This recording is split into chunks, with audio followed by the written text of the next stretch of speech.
Meus queridos amigos e amigas deste canal NEP Honório Abreu, sejam bem-vindos novamente. Hoje, dando continuidade ao nosso estudo do livro Emmanuel, no capítulo 2, estaremos lendo sobre os missionários do Cristo, onde vamos ver todos aqueles enviados pelo Cristo para as mais diversas épocas com as tarefas definidas de preparar a vinda do nosso Divino Mestre. E Emmanuel começa este tópico nos falando Furri, os compiladores dos Vedas, Confúcio, Hermes, Pitágoras, Gautama, os seguidores do Mestre da Antiguidade, todos foram mensageiros de sabedoria que, encarnando em ambientes diversos, trouxeram ao mundo a ideia de Deus e das leis morais a que os homens se devem submeter para a obtenção de todos os primores da evolução espiritual. A tradição chinesa nos conta de Furri, ou Fuxi, que foi o originário de toda a raça chinesa. E estamos falando do século 29 a.C. Ele é mais uma personagem mitológica, porque ele foi um imperador que governou neste período e ele nos trouxe todas as primeiras instruções de uma vida ainda muito tribal, muito ainda iniciante nos conhecimentos da vida em si. Dizem que ele ensinou aquele povo, naquela região, a pescar, a caçar, e deu origem a toda a nação chinesa. Depois deste primeiro enviado, Furri, nós temos notícia dos Vedas.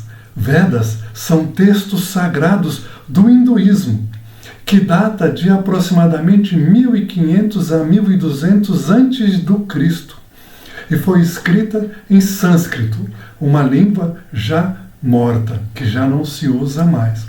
Vedas significa conhecimento, e foram tradições orais e que depois foram transcritas e que nos trazem hinos, orações, fórmulas de grande aspecto filosófico e moral. E até hoje, todos os escritos vedânicos ainda nos assustam pela profundidade, pela beleza, pelo encanto e pelas lições divinas que nos trazem, muitas delas semelhantes àquelas que o Cristo trouxe posteriormente. Novamente na China, posteriormente, por volta de 550 a.C. e 490, surge a figura de Confúcio. Confúcio foi um grande filósofo que trouxe os primeiros aspectos da questão moral, tanto a nível pessoal quanto a nível dos primeiros governos que estavam se formando. Eles trouxeram toda uma doutrina, o confucionismo, que é um legado que traz profundos ensinamentos e conhecimentos filosóficos que passaram a também nos trazer grande parte daquela moralidade para as coisas públicas, tão importantes nestes primórdios da raça humana. Agora era chegado a hora do Egito, e Cristo enviou para aquela região Hermes, conhecido como Trimegisto. Trimegisto, que significa 3 vezes grandíssimos. Hermes é uma figura também mitológica, porque ele trouxe profundos ensinamentos, principalmente depois difundida pelos seus discípulos, porque ele criou um grupo de estudantes iniciados naqueles seus ensinamentos. E destes escritos, 2 se sobressaem. Corpus Hermético, que é do século I, século II, ali até o século III. E nos traz todo aquele pensamento hermético.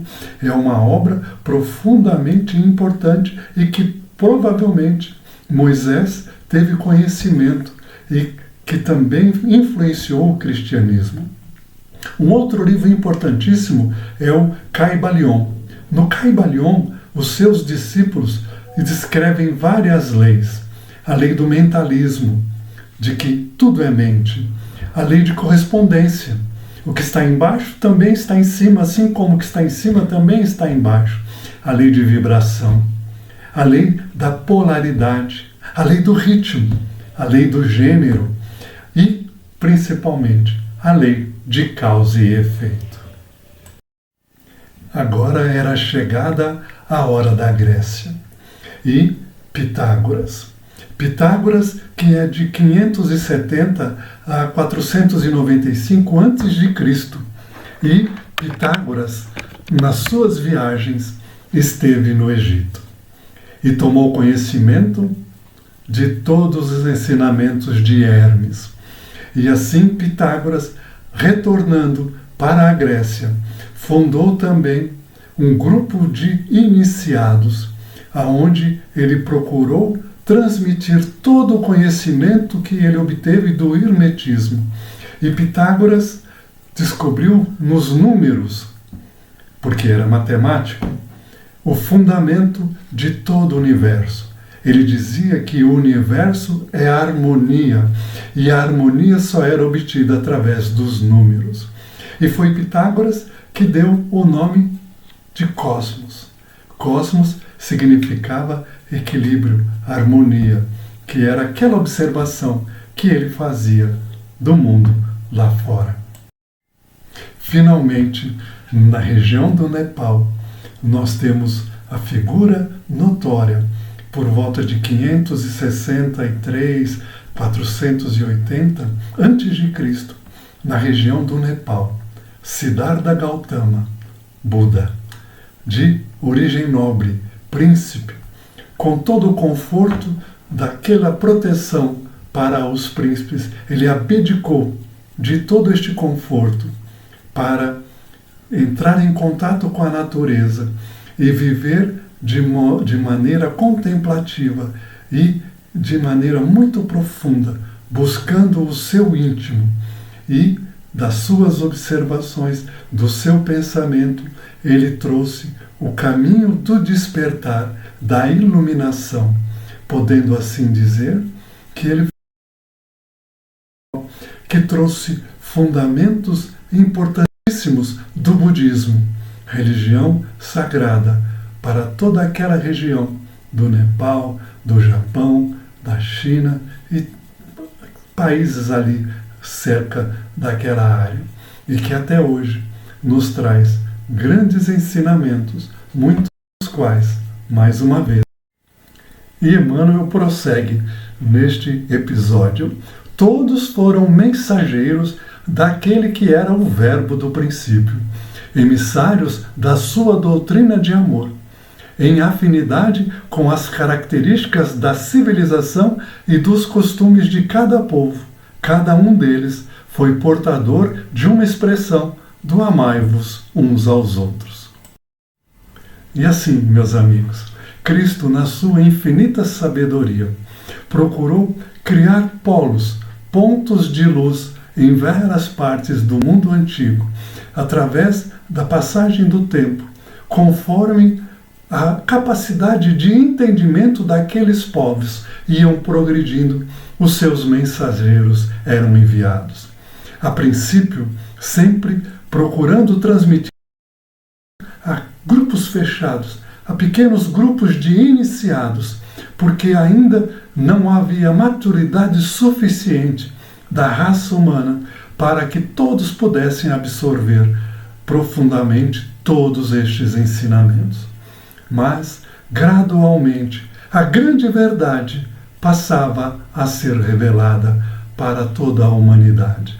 Aquela sagrada definição, aquele fundamento de toda a doutrina do Cristo já vinha sendo divulgada nos diversos pontos luminosos, trazendo a mensagem clara e objetiva: amai-vos uns aos outros.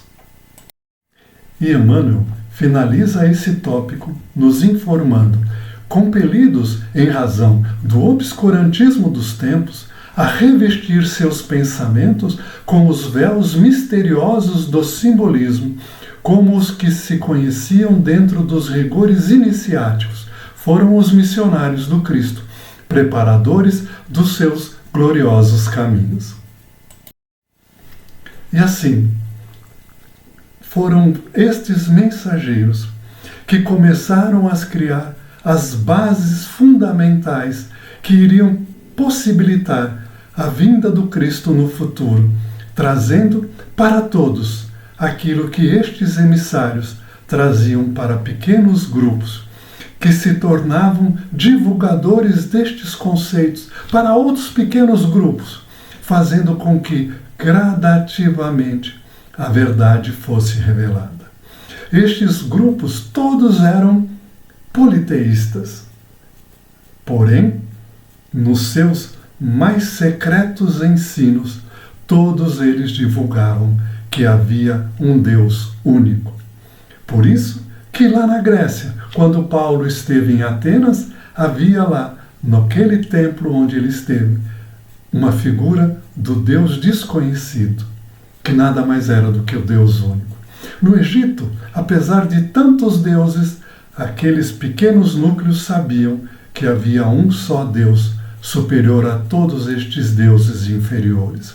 E também todos os ensinamentos da China, todos os ensinamentos do Oriente nos informavam de que haveria de vir aquele que iria revelar o Deus único, o Deus de todos os deuses, para que se fossem possíveis a adoração, que viria depois na figura nobre dos judeus, principalmente com Moisés, que é a figura do nosso próximo encontro. Que Deus nos ampare e nos ilumine, e eu aguardo vocês na próxima semana para darmos continuidade a este capítulo tão profundo e tão belo. Até lá, fiquemos em paz.